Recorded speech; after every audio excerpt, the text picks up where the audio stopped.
পাঙাশ মাছের দুর্দান্ত রেসিপি। কি ভাবছেন এত সুন্দর করে কিভাবে রান্না করলাম? জানতে হলে ভিডিওটি পুরোটা দেখতে হবে। তাহলে ভিডিওটি পুরোটা দেখতে থাকুন।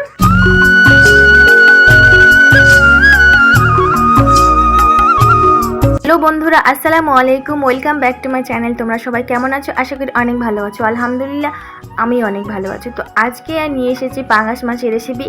আজকে আমার নানু এসেছিলো আমার বাড়িতে, 1 কিলো পাঙাশ মাছ নিয়ে এসেছে। তো দেখো, পাঙাশ মাছ রান্না করবার তোমাদের ভিডিও শেয়ার করবো না তা কি কখনো হয়? তো মা প্রথমে পাঙাশ মাছগুলোকে কেটে বেছে ধুয়ে নিয়েছে। এখানে কিন্তু মা গরম জল দিয়ে কিন্তু পাঙাশ মাছগুলোকে ভালোভাবে ধুয়ে নিয়েছে, কারণ পাঙাশ মাছের গায়ে কিন্তু লালা ভাব থাকে। তবে এই পাঙাশ মাছকে গরম জল দিয়ে ভালোভাবে ধুয়ে নিলে কিন্তু সেই ভাবটা লালা ভাবটা দূর হয়ে যায় আর কি।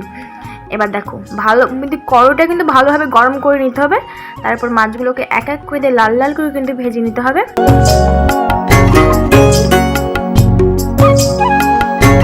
ও হ্যাঁ, এই যে দেখো, আমাদের বাড়ির পাশে এই ছোট্ট পেঁপে গাছটি হয়েছে।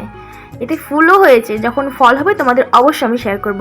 আর এটি আমি আদা রসুন পেস্ট, লঙ্কা গুঁড়ো, লবণ হলুদ সব কিছু, নুন সব কিছু দিয়ে এটাকে আলাদা আমি একটা পেস্ট বানিয়ে নিয়ে এসেছি। আর মাছগুলো ভাজা হয়ে গেলে ওই তেলে আমি মশলাগুলো দিয়ে ভালোভাবে কষিয়ে নেব। আমার কষানো হয়ে গেলে দেখো, আমি অল্প একটু জল দিয়ে দেবো। জলগুলো ফুটে উঠলে মাছগুলো এক এক করে দিয়ে দেবো আমি।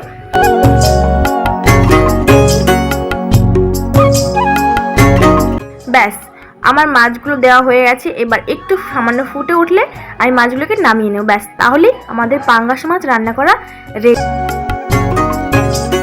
এবার গরম গরম ভাতের সাথে পাঙ্গাস মাছ জাস্ট অসাধারণ, খুবই সুন্দর। ভিডিওটি ভালো লাগলে অবশ্যই চ্যানেলটিকে সাবস্ক্রাইব করে পাশে থাকা বেল আইকনটিকে প্রেস করে দিও এবং নতুন নতুন ভিডিও করার জন্য অবশ্যই কমেন্ট করে জানাও।